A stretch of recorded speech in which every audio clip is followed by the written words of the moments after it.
You're not just short on cash, you're short on options, and that's the system working. I do these videos just to lend perspective, just for you to understand how you're being manipulated. Because when you've sat and you've thought, when you don't see yourself getting ahead and you wonder, I'm trying to cut through all that wondering, and I'm trying to show you the door, or I'm trying to show you the mindset, or I'm trying to help you see what I was seeing when I didn't think the way I thought today. I was a Christian. I believed like everybody else believed. And I never thought that the blinder that was my life was by design, was by conditioning, was by programming. I morally did everything right. I did everything I could possibly do. But my options were the same. My reality didn't really change. It's not about how hard you work. It was never about how hard you worked, or how hard I worked, or how good I was. It's not about that.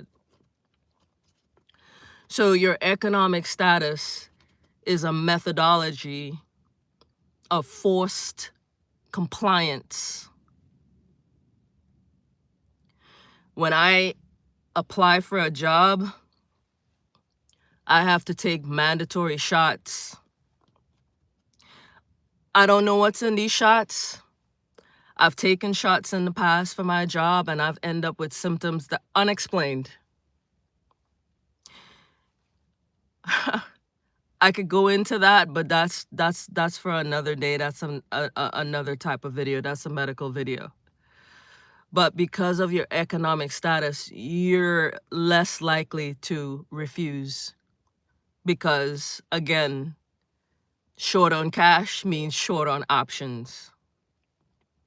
Refusal means poverty, means how are you going to eat, means how are you going to survive, means if you're going to ask for help, or you're just going to have to suck it up and just do what they tell you to do. Comply.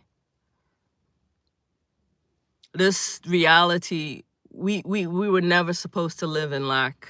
This is by design. And these are all the keys, because if someone is going to control you, they're not just going to rely on one methodology of control. There are master keys.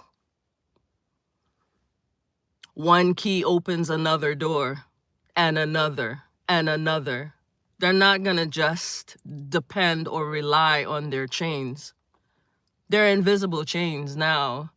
They're mental, they're not physical. It's still a trap. It's still a perspective that you have to obtain. You have to move through life not as a prey. And I have a way, I always say, I have a phrase, and it means pray to none equals pray to none. P-R-A-Y to none equals P-R-E-Y to none. And it's never more true. When you say no to their external gods, you say no to their systemic control of your mind, at least. So survival becomes the leash. It's coercion dressed up as policy.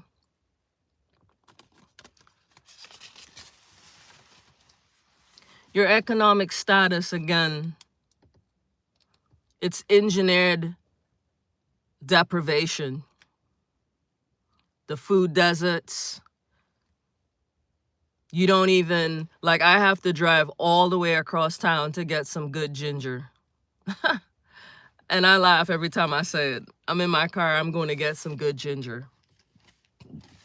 Or I got to drive 45 minutes to an hour to go to a spring so that I don't have to be subjected to fluoride levels in my water that they say is safe for me. But what about my reality? What about my thoughts? How is that being affected? All the micro material in your water seeping in from their discharge or disposal systems. So they keep your health fragile because unhealthy food options, those are cheaper than if you were to go across town and shop in their grocery stores and buy real meat, you know, whole foods. Not just the grocery store, I'm talking about nutritious foods. It's a design to keep your mental clarity as dull as they can.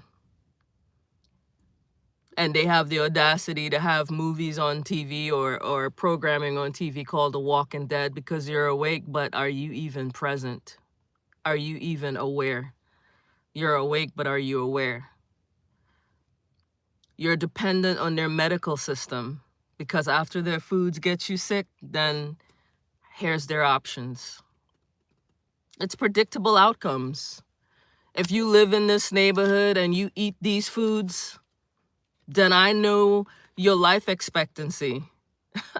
I know the diseases that are going to affect your community.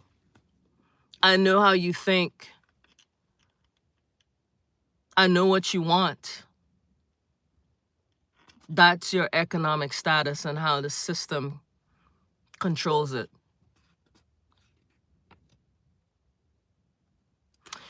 Your economic status controls your limited experimental access.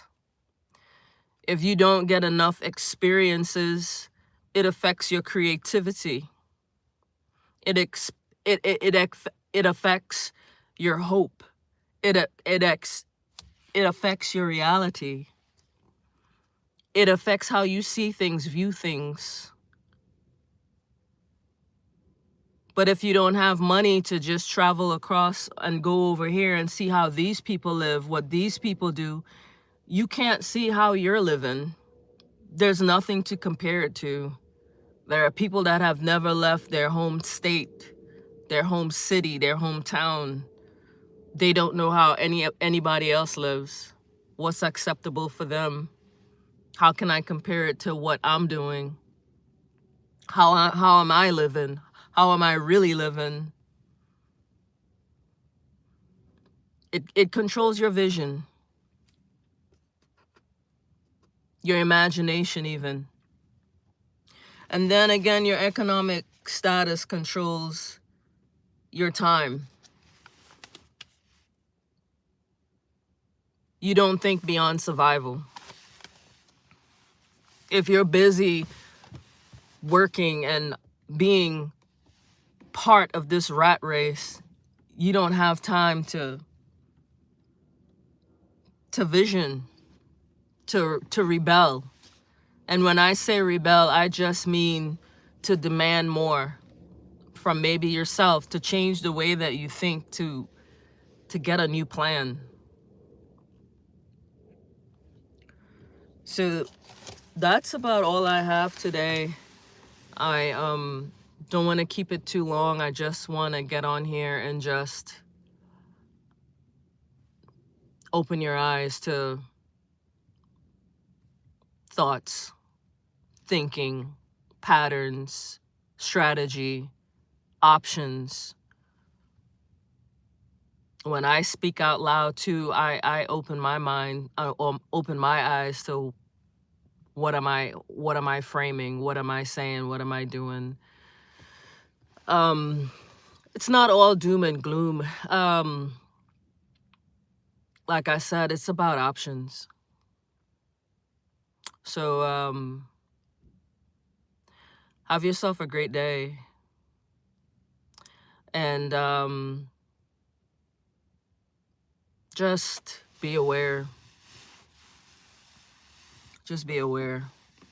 And we are all in this together, because the one thing they can't control is our unity. But they try to control that as well. But You know, if we're all having a bad day, the least we could do is smile. The least we could ask is, you know, ask our brothers and sisters, how are you doing? Are you okay?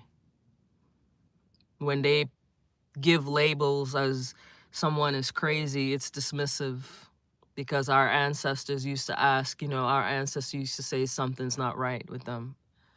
You know, that was more of a inquiry. It's more of an invitation to see what's wrong. But a label is very dismissive. So the least we can do is be kind to each other.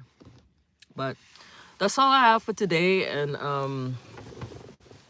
thank you for listening. Have a great day. Bye.